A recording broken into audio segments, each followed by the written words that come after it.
네, 반갑습니다. 우리 같이 한번 인사하겠습니다. 우리 옆에 분들 보시면서 이렇게 인사합시다. 당신은 특별한 사람입니다.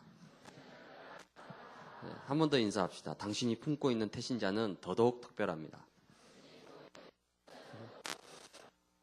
네, 오늘 그 응답을 위해서 여러분이 먼저 은혜 받고 영적인 힘을 꼭 되기를 바랍니다. 말씀 보겠습니다. 우리 스가랴 10장 6절에서 12절 말씀 같이 우리 보도록 하겠습니다. 스가랴 10장 우리 6절에서 12절까지 제가 한 절, 여러분이 한 절, 그리고 마지막 절은 다 같이 합독하겠습니다. 제가 6절 먼저 교독하겠습니다. 내가 유다 족속을 견고하게 하며 요셉 족속을 구원할지라. 내가 그들을 긍휼히 여김으로 그들이 돌아오게 하리니 그들은 내가 내버린 일이 없었음 같이 되리라. 나는 그들의 하나님 여호와라. 내가 그들에게 들으리라.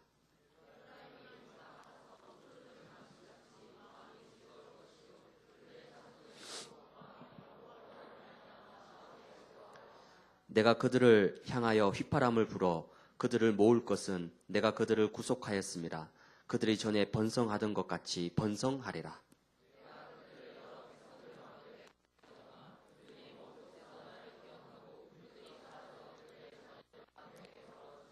내가 그들을 애굽 땅에서 돌아오게 하며 그들을 아수르에서부터 모으며 길르앗 땅과 레바논으로 그들을 이끌어 가리니 그들이 거할 곳이 부족하리라.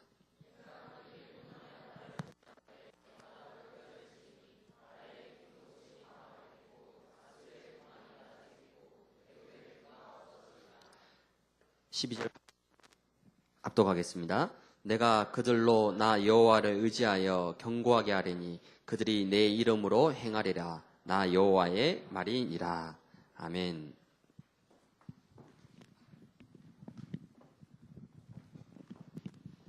네, 오늘 우리 여호와를 의지하는 자라는 제목으로 함께 말씀을 나누겠습니다. 우리 지난주에는 하나님은 우리의 모든 필요를 다 아시고 하나님의 시간표를 따라서 우리의 모든 필요한 부분들을 채워주시고 공급해주시는 가장 좋으신 하나님이라고 말씀을 드렸습니다. 오늘 본문의 말씀은 포로로 잡혀간 이스라엘 백성들에게 내가 너희를 버리지 않고 너희를 구원해서 다시 이스라엘 땅으로 돌아오게 하겠다라는 하나님의 약속의 말씀, 즉 회복의 말씀이 담겨져 있습니다. 그리고 우리를 회복시킬 정도가 아니라 우리를 번성하도록 하나님이 축복하시겠다라고 오늘 말씀으로 약속하고 계십니다. 이처럼 하나님은 약속의 하나님입니다.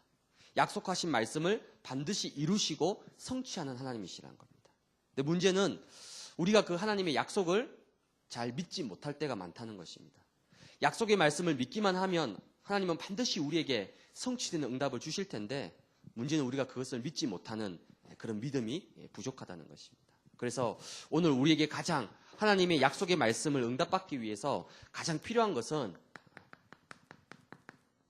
견고한 믿음이 필요한 것입니다. 그렇다면 견고한 믿음이라고 했을 때 우리에게 어떤 믿음이 필요한 것인가? 특별히 우리 히브리서 11장 1절에 보면 믿음은 바라는 것들의 실상이요 보이지 않는 것들의 증거라고 얘기를 하고 있습니다. 이 말은 지금 나의 현실, 나의 상황, 나의 문제를 뛰어넘는 것을 보고 참된 믿음이라고 얘기하는 겁니다. 내 생각과 내 마음이 지금 현실과 내 문제 속에 그대로 잡혀져 있다라면 그건 믿음이 아니라는 것입니다. 진짜 믿음이라는 것은 내 상황을 넘어서는 겁니다. 내 문제를 넘어서는 겁니다. 내 형편을 뛰어넘는 것을 보고 진짜 믿음이라고 얘기하는 겁니다. 또 다른 말로 믿음이라는 것은 보이지 않는 것을 붙잡는 것을 얘기하는 겁니다. 지금 내 주머니에 돈이 한 푼도 없습니다. 하지만 나는 분명히 믿습니다. 앞으로 5년 뒤에, 10년 뒤에, 20년 뒤에 나는 경제를 장악한 그런 경제인이 될 것이다. 그걸 보고 믿음이라 얘기하는 거예요. 즉 보이지 않는 것을 믿는 것을 보고 진짜 믿음이라고 얘기하는 겁니다. 근데 사람들은 자꾸 보이는 것에 영향을 받습니다. 보이는 것에 얽매여 있다는 것입니다. 오늘 이스라엘 백성들의 현실이 어떻습니까? 포로로 잡혀가 있습니다. 포로가 뭡니까? 매여 있는 거거든요. 언제 해방될지 몰라요. 언제 이스라엘 땅으로 돌아갈지, 언제 고향으로 돌아갈지 전혀 알 수가 없다는 겁니다. 즉 아무런 희망도 소망도 없는 그런 상황이라는 겁니다. 어쩌면 우리의 현실과 같을 수도 있습니다. 이런 상황 속에서 하나님은 이스라엘 백성들에게 뭘 주시냐면 말씀을 주십니다. 내가 너희를 버리지 아니하고 너희를 반드시 돌아오게 하겠다. 돌아오는 정도가 아니라 아예 너희를 번성하도록 내가 너희를 축복하겠다라고 하나님은 말씀을 주시는 거예요. 그 사실을 진짜 믿는 것을 보고 믿음이라고 얘기합니다. 근데 사람들은 말씀을 안 붙잡고 뭐 하느냐? 자꾸 내 현실을 바라봐요. 지금 내가 상황을 바라보는 거예요. 지금 내 문제만을 쳐다보게 된다는 것입니다. 그래서 믿음이라는 것은 다른 말로 하나님이 내게 주신 그 약속을 붙잡는 것을 얘기하는 겁니다. 중요한 것은 지금 내가 어떤 형편 속에 있느냐, 지금 내가 어떤 문제를 가지고 있느냐, 지금 내가 어떤 상황을 가지고 있느냐, 그게 중요한 게 아니라는 겁니다. 더 중요한 것은 그 속에서 내가 지금 무엇을 붙잡고 있느냐, 그게 더 중요한 것입니다. 아무리 절망과 고통 속에 있더라도 하나님이 반드시 나에게 응답하시고 나를 축복하실 것이라는 그 믿음이 있다라면 그 사람은 반드시 승리할 사람입니다. 근데 상황과 환경이 막 어려운데 믿음도 없습니다. 희망도 없어요. 소망도 없습니다. 그 사람은 진짜 절망적인 사람이 될 수가 있는 거예요.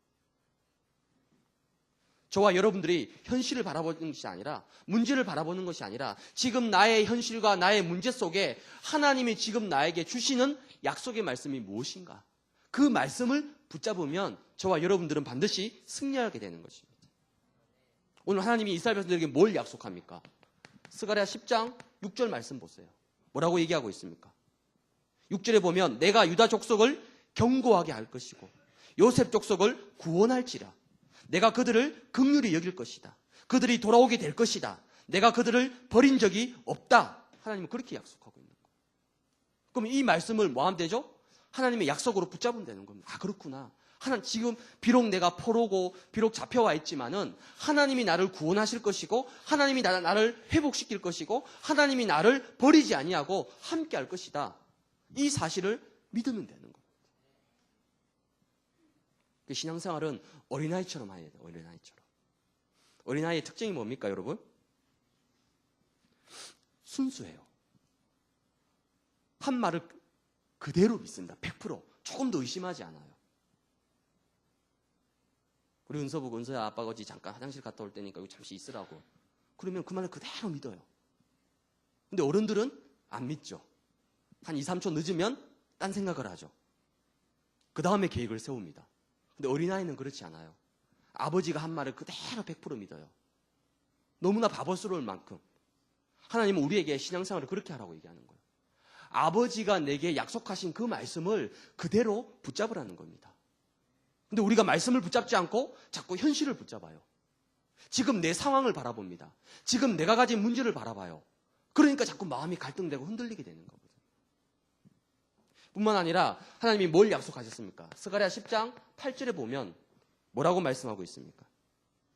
그들이 전에 번성하던 것 같이 번성하게 될 것이다. 비록 지금은 포로지만은 내가 너희를 구원해서 어느 정도로 번성하게 될 정도로 내가 너희들을 축복하겠다는 겁니다. 그럼 우리는 어떻게 하면 되죠? 이 사실을 믿으면 되는 거예요. 아, 그렇구나. 비록 내가 지금 좀 어렵고 조금 힘들고 조금 연약하고 좀 부족하지만 하나님이 이런 나를 어떻게 하겠다고? 번성하도록 하나님이 나를 축복하시고 채우시겠다는 거거든요. 이 사실을 약속으로 딱 붙잡으면 그 붙잡은 대로 여러분들이 응답받게 되는 것입니다. 하나님의 약속의 말씀을 진짜 믿음으로 붙잡으면 어떻게 되는 겁니까? 여러분에게 드디어 이 응답이 오게 됩니다. 바로 평안. 어떤 평안입니까? 오늘 스가랴 10장 7절 말씀 보세요. 포도주를 마심같이 마음이 즐거울 것이고 그들의 자손을 보고 기뻐하며 여호와로 말미암아 마음에 즐거워할 것이다. 즉 마음에 즐거움이 넘친다는 겁니다. 아니, 포로 생활하는데 어떻게 마음이 즐겁습니까? 아니, 지금 노예로 잡혀갔는데 어떻게 마음이 즐겁냐뇨. 마음이 힘들고 고달프지. 근데 오늘 성경은 너희들이 여호와로 말미암아 마음에 즐거움이 넘칠 것이다 얘기하는 거예요. 무슨 말입니까? 지금 내 상황과 내 현실과 내 문제와 상관없이 나에게 역사하실 하나님의 약속과 그 말씀을 믿음으로 붙잡으면 현실과 상관없이 마음에 기쁨과 즐거움이 넘치게 된다는 겁니다. 여러분 속에 어떤 문제, 어떤 환경이 있더라도 여러분 속에 참 평안, 참 기쁨, 참 감사가 넘치시길 바랍니다. 왜 그렇습니까? 잠언 17장 22절에 보면 아주 재밌는 말씀이 나와 있습니다. 마음의 즐거움은 양약이라도 심령의 근심은 뼈를 마르게 하느니라. 마음의 즐거움이 뭐라고요? 약이라는 겁니다. 약. 제가 한 주 내내 계속 지금 감기 달고 있거든요. 보통 제가 감기 잘 걸려도 한 2, 3일이면 약 안 먹어도 다 낫거든요. 근데 이게 이제 나이가 들었다는 증거인지 일주일째 감기가 안 낫더라고요. 역시 세월 앞에 장사 없구나, 제가 그런 마음이 드는데. 그러니까 옆에서, 그 나이 때는 이제 비타민도 챙겨 먹고, 뭐도 챙겨 먹고 해야 된다고. 제가 속으로, 나는 아직 괜찮다고 좀 그렇게 생각하고 있거든요. 근데 그런 비타민 아무리 챙겨 먹어도 더 중요한 건 뭐냐면, 마음의 즐거움이 양약이다. 즉, 내 마음에 기쁨과 감사와 평안이 넘치는 게 그게 최고의 약이라는 겁니다. 마음이 지금 불안하고 답답한데 아무리 세상에서 가장 좋은 비타민 다 챙겨 먹어보세요. 그게 몸에 도움이 되는지. 비타민 안 챙겨 먹어도 내가 여호와로 말미암아 기쁘고 감사하고 평안하면 그게 최고의 약이라는 겁니다. 그게 최고의 보약이라는 거예요. 반대로 뭡니까? 마음의 근심은 뭐 한다고요? 뼈를 마르게 한다라고 해서 뼈를 마르게. 살 빼고 싶은 분들은 마음에 근심하시기 바랍니다. 뼈가 마른데, 뼈가. 뼈가 마르면 어떻게 됩니까, 여러분? 그거 굉장히 위험한 건데, 그렇죠? 마음의 근심은 뼈를 마르게 한다라고 나와 있는 거예요. 여러분, 재산 수천억 원 있으면 뭐합니까? 네? 재산이 수천억 원 있으면 뭐하냐고요? 하루하루 불안하게 어떻게 될지 몰라가지고 벌벌 떨면서 사는 그게 무슨 평안이고, 그게 무슨 행복입니까? 안 그래요? 좀 부족하고 좀 없더라도 내 마음이 기쁘고 감사한 게 그게 최고 행복이라는 겁니다. 잘 실감이 안 나죠? 그래도 목사님 돈이 있는 게 좋지 않습니까? 뭐 제가 그렇게 많은 돈을 안 가져봐서 잘 모르겠지만은 제가 그 미국에 있을 때 그 학교 때려치우고 이제 일을 이제 막 본격적으로 한 적이 있었거든요. 그 일을 할 때 제가 그 지금으로 얘기하면 마트 같은 그런 데서 일을 했어요. 그 미국 리커 스토어라고 거기서 이제 뭐 주류, 담배, 뭐 과자, 뭐 하여튼 그 생활에 필요한 그런 물건들 다 파는 그런 마트가 있어요. 그걸 이제 리커 스토어라고 하는데 그 리커 스토어를 한 6개 가지고 있는 사장님 밑에서 제가 일을 했거든요. 그러니까 어마어마한 부자죠. 그 사장님 집이 어디냐면 팔로스 버디스라고 잘 모를 겁니다. 팔로스 버디스가 뭐냐면 우리나라 아주 잘 사는 유명한 정치인 재벌들이 주로 사는 집이 거기 팔로스 버디스에 다 있거든요. 미국 태평양 해안가를 따라서 그 창문을 열면 미국 태평양 바다가 싹 보이는 거예요. 그런 어마어마한 최소한 200~300만 불 넘는 그런 집이 밀집되어 있는 그 지역이에요. 거기 사장님이 있는데 제가 그 가게에서 일하고 있으니까 저보고 불쌍하다고 그 와서 이제 집 옆에 별채 게스트하우스가 따로 있어요. 거기 이제 방 하나 비니까 저보고 가서 자면서 일하라고. 그래서 제가 졸지에 거기 살게 됐죠. 근데 그 사장님이 그렇게 돈이 많은데도 매일 밤에 뭐 하느냐? 이거 마셔요. 왜? 이거 안 마시면 불안해서 잠을 못 자요. 아니 팔로스 버디스의 창문을 열면 바다, 저 태평양 바다가 싹 보이면서 어마어마한 부촌에 살고 있는데 가게가 6개, 7개 넘는데 왜 밤마다 이거 마셔야 되는 거죠? 불안하니까, 답답하니까, 힘드니까 이걸 해결할 방법이 없다는 겁니다. 오늘 성경은 뭐라고 얘기합니까? 마음의 즐거움이 양약이다. 그렇죠? 지금 나의 상황과 나의 현실과 전혀 상관없이 예수가 그리스도고 하나님이 나를 구원하셨고 그 하나님이 나와 함께 하시고 그 하나님이 내 인생과 내 미래를 책임지실 것이라는 이 약속의 말씀을 믿음으로 붙잡게 되면 여러분 마음속에 뭐가 온다고요? 평안함이 오는 거예요. 평안함. 반대로 여러분 왜 불안합니까? 왜 불안해요?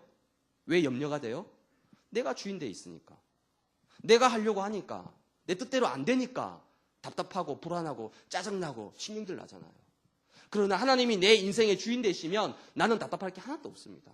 왜? 하나님이 나를 책임지셔야 되는데, 하나님이 나를 인도하셔야 되는데, 모든 두려움과 불안함은 100% 흑암이 주는 겁니다. 하나님은 절대 우리에게 두려운 마음을 주신 적이 없어요.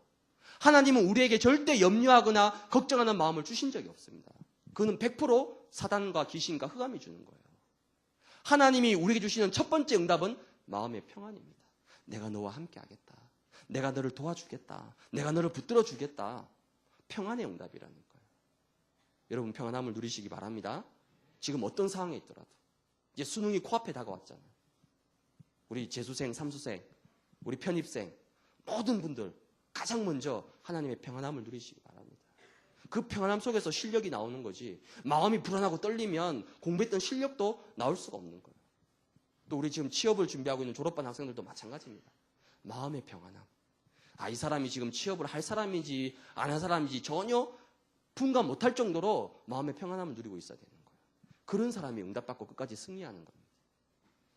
그런 귀한 축복을 여러분들이 누리시기를 바랍니다.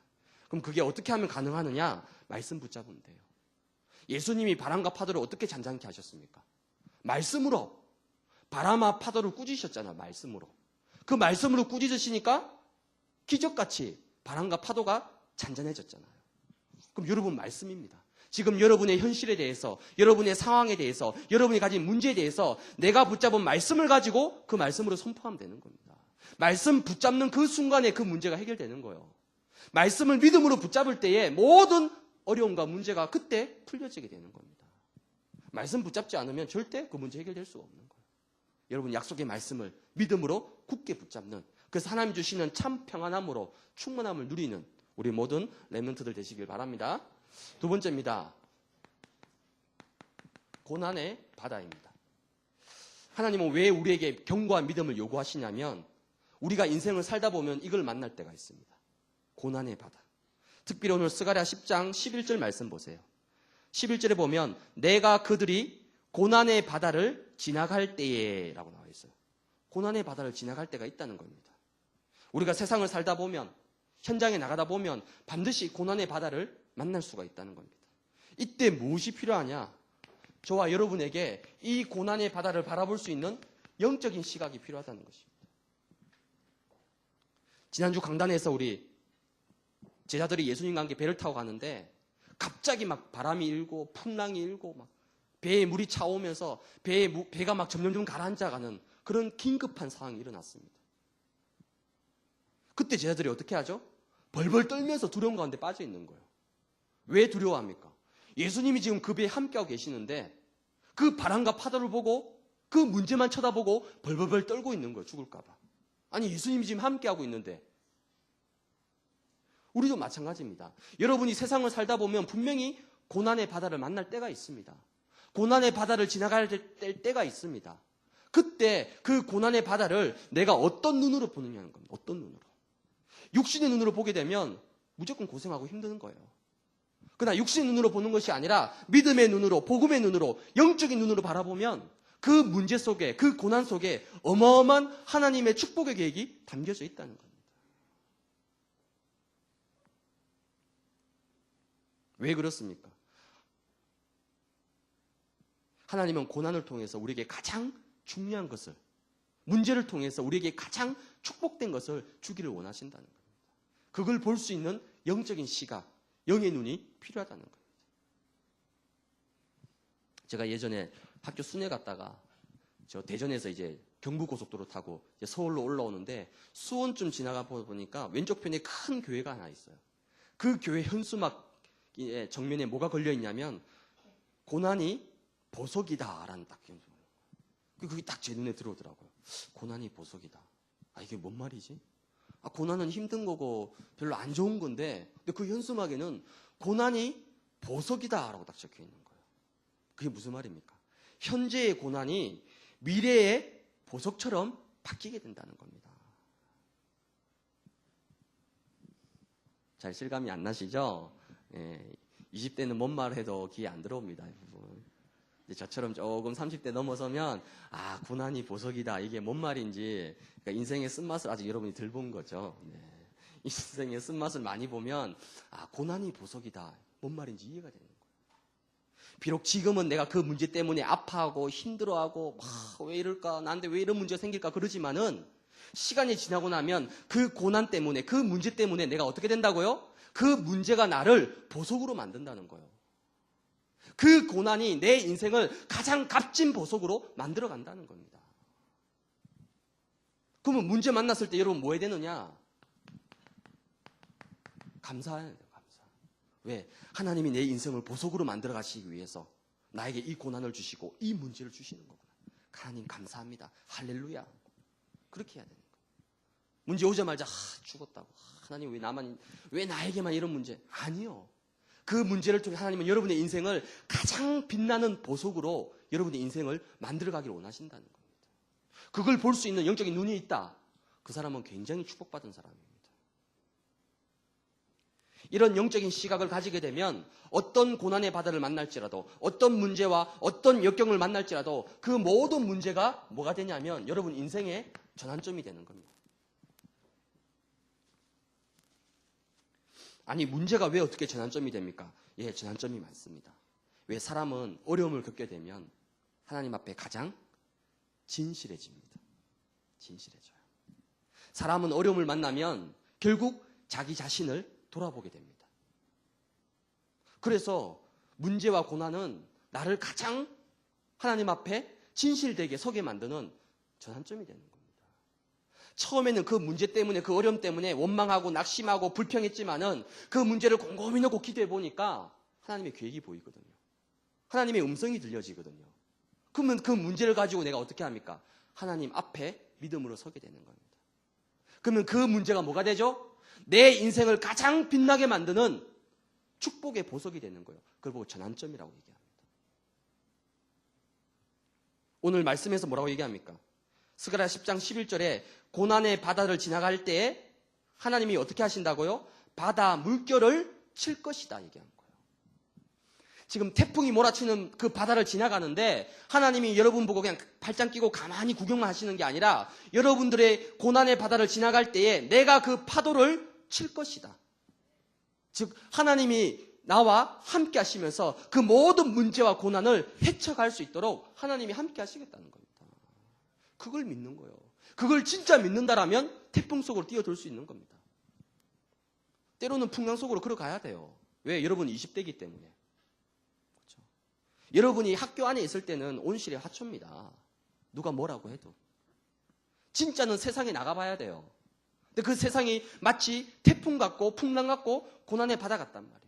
하지만 그 고난의 바다를 지나갈 때에 하나님이 가만히 주무시는 것이 아니라 그 파도를, 여러분을 향해서 밀려오는 그 파도를 내가 그 물결을 치겠다는 겁니다. 그 사실을 진짜 믿는다라면 두려워할 필요가 없어요.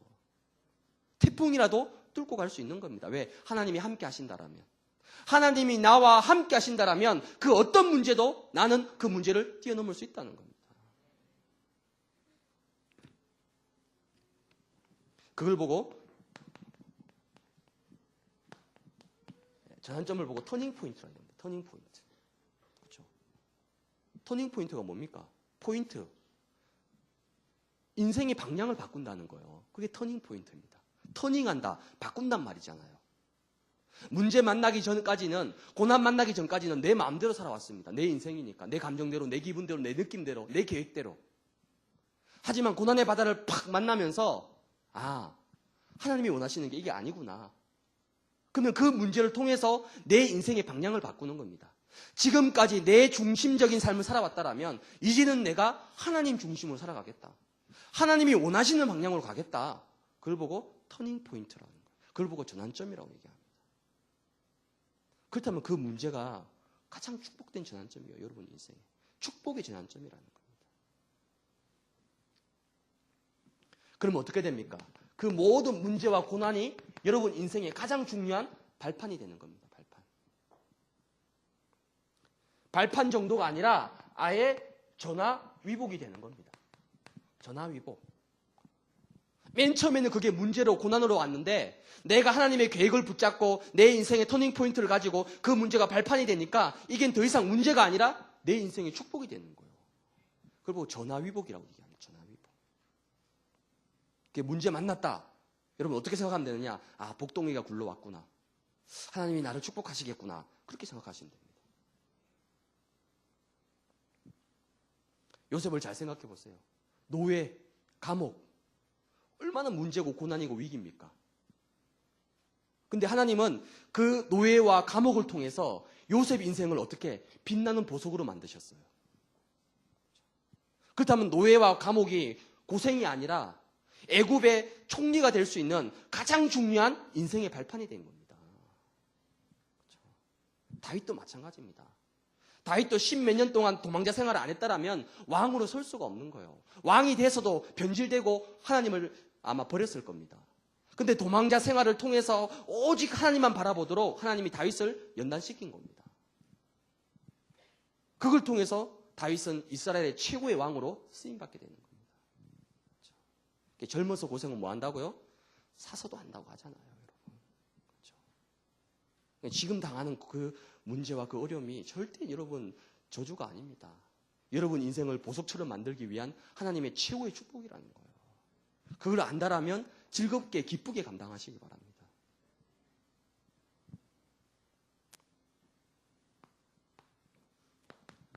결론입니다.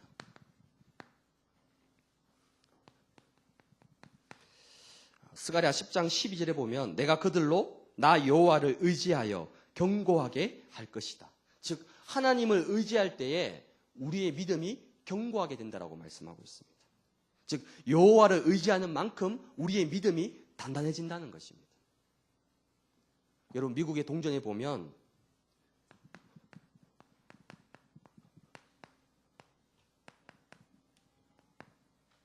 이런 문구가 써져 있어요. 미국 동전에. 펜이나 다임이나 뭐 커터에 보면 동전 뒷면에 항상 In God we trust라고 나와 있어요. 이게 무슨 말이냐면 우리는 하나님 안에서 하나님을 신뢰한다는 겁니다. 그게 미국 동전이 나와 있어요. 이게 1820년대부터 미국 동전에 새겨지기 시작했어요.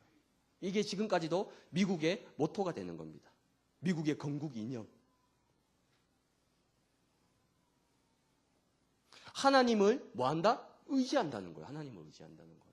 사람을 의지하는 게 아니라 환경을 의지하는 것이 아니라 우리는 하나님을 의지한다는 거예요. 우리는 하나님을 신뢰하겠다는 겁니다. 그래서 하나님이 미국을 축복하시잖아요. 물론 지금은 좀 변질됐지만은 그래도 이 모토 하나 잡았는데 하나님이 그 나라를 축복하시잖아요. 여러분 인생도 마찬가지입니다. 내가 사람을 의지하고 내 실력을 의지하고 내 경험을 의지한다. 그 인생이 몇 년 가겠습니까? 그 인생이 얼마만큼 갈 수 있겠어요? 한번 이거 만나버리면 다 파산되는데. 하지만 여러분의 인생이 하나님을 의지하게 되면 아무리 고난의 바다를 지나갈지라도 하나님은 여러분을 견고한 믿음으로 세워나가신다는 겁니다. 그렇다면 하나님을 의지한다는 말이 무슨 말입니까? 하나님을 의지한다는 말은 말씀을 붙잡는다는 거예요. 말씀을 붙잡는다는 말은 여러분이 말씀을 가지고 반드시 묵상하시기 바랍니다. 묵상. 지난주에 저는 그 말씀을 묵상했어요. 어찌 믿음이 없느냐. 마치 하나님이 저한테 얘기하는 것 같더라고요. 야, 박순우 목사, 너 왜 이렇게 믿음이 없냐? 왜 문제 앞에 불신앙하고 벌벌 떨고 그러느냐? 지금 내가 너와 함께하고 있는데 바람과 파도가 일어나도 예수님이 함께하고 있지 않느냐? 그걸 보라고. 문제 보지 말고. 말씀 묵상하니까 그런 마음이 들어요, 저한테. 그럼 여러분들은 이 말씀을 묵상하다 보면 하나님이 여러분에게 원하시는 하나님의 음성을 들려주신다니까요. 그게 바로 하나님을 의지하는 겁니다. 왜? 말씀을 붙잡게 되는 거니까. 또 하나님을 의지하는 게 무슨 말입니까? 여러분이 기도를 통해서 늘 힘을 얻는 걸 얘기하는 겁니다. 기도를 통해서 여러분 인생의 가장 큰 행복을 누리는 걸 얘기하는 겁니다. 여러분 어디에서 힘을 얻을 수 있습니까? 사람이 여러분한테 힘을 줄 수 없어요. 직장의 동료가 여러분한테 힘을 주는 게 아닙니다. 결국 나는 하나님께로부터 힘을 얻어야 된다는 거예요. 하나님께로 힘을 얻는 방법이 뭡니까? 하나님을 바라보는 거예요. 하나님을 바라보는 게 뭡니까? 그게 기도잖아요, 기도. 시간 날 때마다 하나님과 기도하세요. 하나님 이 문제, 이 현실, 하나님 역사해 달라고. 그게 기도입니다. 그때 가장 기쁨과 행복이 넘친다니까요.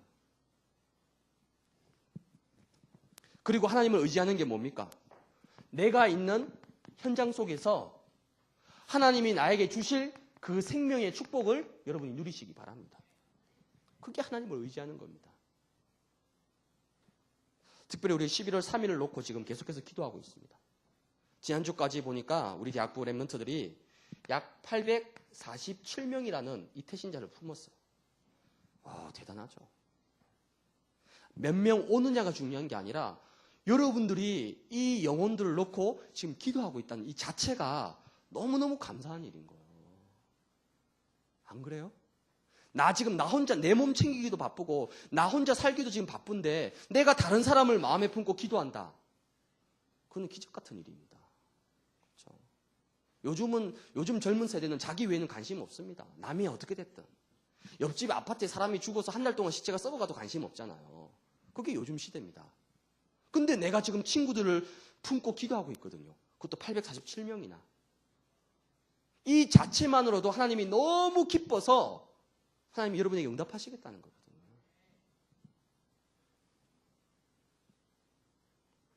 그렇다면 이제 딱 2주 남았습니다. 남은 2주 동안에 혹시 아직까지 품고 있지 못한 사람이 있다면 여러분 기도하세요. 그래도 한 사람은 있습니다. 한 사람은. 제가 이게 좀 친구가 별로 없는 편이거든요. 왜 친구가 없냐? 제 나름대로 분석을 해보니까 일단 뭐 7년 동안 외국에 가 있다 보니까 뭐 다 끊겼어요, 관계가. 그때 외국에 있는 동안에 막 늘 자주 연락하고 막 그게 잘 안 되잖아. 먹고 살기 바쁘고 너무 힘든데 뭐 친구들 연락하고 그게 잘 안 되더라고, 제 성격상. 그러다 보니까 7년 동안 단절돼 있다 보니까 오니까 뭐 아무도 없어요. 저 같은 아주 특수한 상황 외에는 여러분들 같은 경우는 아무리 성격이 안 좋아도 한 명 이상은 있습니다. 한 명 이상. 그럼 그 한 명을 품으라니까. 왜? 나를 알고 있단 말은 무슨 말이죠? 하나님이 그 사람에게 복음을 들을 수 있는 기회를 주셨다는 거거든요. 근데 내가 이 사람을 품지 않으면 그 기회를 내 스스로 막는 거예요. 그럼 하나님의 입장에서는 어떻게 했습니까? 아니, 복음 들을 수 있도록 내가 그 사람을 너한테 붙여줬는데 내가 기도 안 하고 있다. 그래서 남은 2주 동안에 여러분 기도하시기 바랍니다. 분명히 한 사람 이상은 있어요. 아니, 저도 지금 뭐 저하고 그런 저 같은 사람은 없잖아요, 여러분들은. 여러분은 얼마든지 인간관계 좋기 때문에 분명히 있습니다. 품고 기도하시기 바랍니다. 얼마 전에 보니까 디폴트라고 미국 연방정부가 셧다운 됐다고 이렇게 막 뉴스가 막 엄청 떴죠. 그러니까 쉽게 하면 정부 기능이 마비가 된 거예요. 왜? 미국 연방정부가 뭐 수백조 원의 빚을 지고 있는데 그 빚을 갚을 능력이 없는 거예요. 그러니까 연방정부 기능이 멈추게 된 거예요. 그럼 미국 전체가 멈추게 되는 거죠. 근데 그걸 앞두고 이제 극적으로 하원, 상원 의원이 이제 협상을 해가지고 이제 겨우 위기를 넘겼거든요. 근데 만약에 이게 지속됐다면 미국 연방정부가 기능을 멈추게 되는 거예요. 그럼 미국의 나라는 이제 끝나는 겁니다. 그 디폴트라고요, 디폴트. 그럼 영적인 디폴트도 있는 거예요. 즉, 이것을 감당할 수 있는 힘이 없다는 거예요. 이것을 내가 이끌어갈 수 있는 능력이 없다는 겁니다. 그렇다면 우리에게 정말 필요한 건 뭡니까? 이겁니다. 영적인 힘이라는 거예요. 하나님이 나에게 주시는 영적 힘이 필요하다는 겁니다. 그래야만이 내가 생명을 품을 수 있고 태신자를 품을 수 있고 말씀을 붙잡을 수 있고 남은 후반기 동안에 내가 믿음으로 하늘의 복을 향해서 달려갈 수 있다는 겁니다. 하나님이 내게 힘 안 주시면 이 고난의 바다를 건너가면서 내가 다 쓰러지고 자빠질 수밖에 없는 거예요. 그래서 여러분 기도하시기 바랍니다. 하나님, 올 한 해 마지막 순간까지 내가 믿음으로 달려갈 수 있도록 나에게 영적인 힘을 주옵소서. 나에게 성령 충만함을 주시옵소서. 기도하시라니까요. 기도하면 하나님이 반드시 그 문제와 그 현실을 이길 수 있는 영적인 힘을 여러분에게 주신다는 겁니다. 그 힘을 가지고 여러분이 끝까지 달려갈 수 있는, 그것도 믿음으로 달려갈 수 있는 그런 귀한 축복을 여러분들이 누리시기를 바랍니다. 하나님 감사합니다. 오늘 우리 귀한 렘넌트들이 함께 모여 하나님 앞에 예배드렸습니다. 우리가 비록 고난의 바다를 지나갈 때가 있지만은 그러나 그 속에서 파도를 잠잠케 하시고 바람을 잠잠케 하시고 모든 풍랑을 잠잠케 하시는 그 예수 그리스도와 함께하고 있다는 사실을 놓치지 않도록 주님께서 역사하여 주옵소서. 그 견고한 믿음을 가지고 모든 문제와 현실을 뛰어넘어서 올 한 해에 반드시 하늘의 복을 체험하며 또 많은 생명들을 살려내어서 하나님 앞에 가장 응답받는 축복받는 그런 렘넌트로 승리할 수 있도록 주님께서 이들에게 역사하여 주옵소서. 감사를 드리며 살아계신 예수 그리스도의 이름으로 기도드리옵나이다.